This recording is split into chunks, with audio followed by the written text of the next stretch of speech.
sais plus un passage. Non, oui, dans les plans, un chat qui vient frapper à ma fenêtre, et à qui j'ai ouvert, et qui est un bête chat boiteux, crasseux, dégueulasse.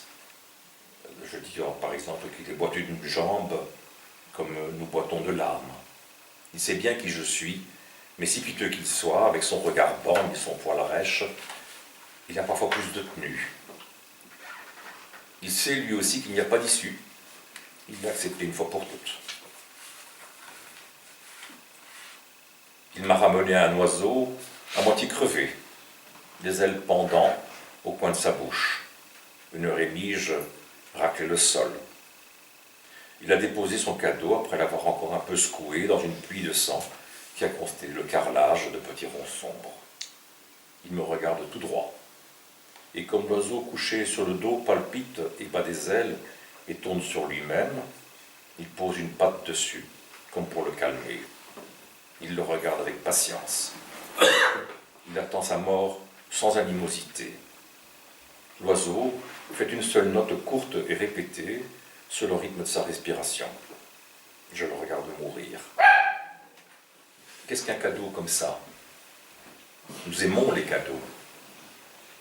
Nous aimons ce genre de cadeau. C'est un vrai cadeau, le seul cadeau. Nous nous sommes offerts ça, nous aussi, de beaux cadeaux comme ça.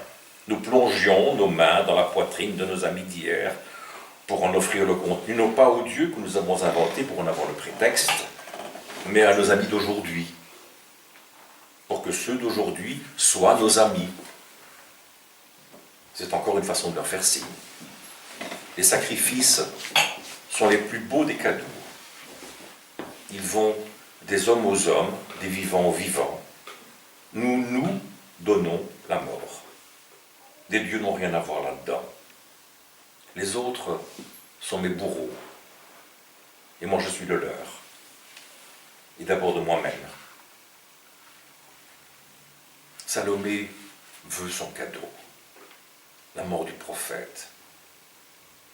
La mort de celui qui parle. Sa tête rendue enfin au silence des choses. Couper la parole. Cadeau rêvé. Silence. Le prix n'est pas raisonnable.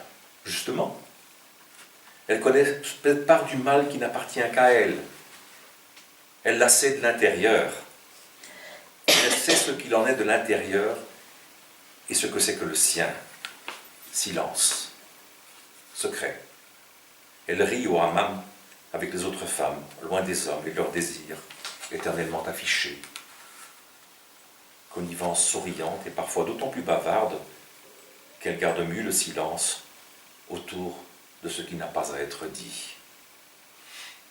Pas besoin de grandes explications dans ce jeu où même les hommes les plus désabusés comptent les points. Certaines laissent parfois dépasser un bout de secret, comme par inadvertance, comme la frange d'un jupon, un sein échappé de l'échancrure d'un t-shirt et remis à sa place plus ou moins distraitement.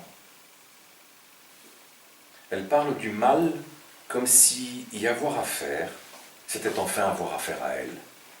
Le mal, mais qu'est-ce que tu en sais, toi, petit garçon? Ne parle pas de ça, viens contre moi. Regarde-moi, regarde. Viens, je vais t'expliquer. Si tu veux, je te montrerai. Je suis ton secret, ton remords. Je suis le pire de ce que tu es, ce que tu ne sais pas, ce que tu ne peux même pas te dire à toi-même. Au plus creux de mon corps, au plus creux de mon corps, il y a ton silence.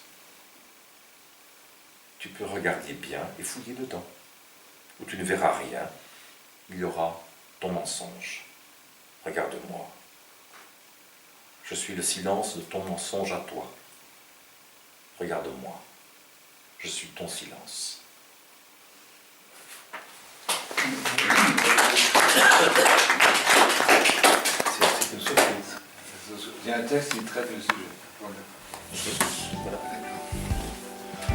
Thierry, tu as un avis?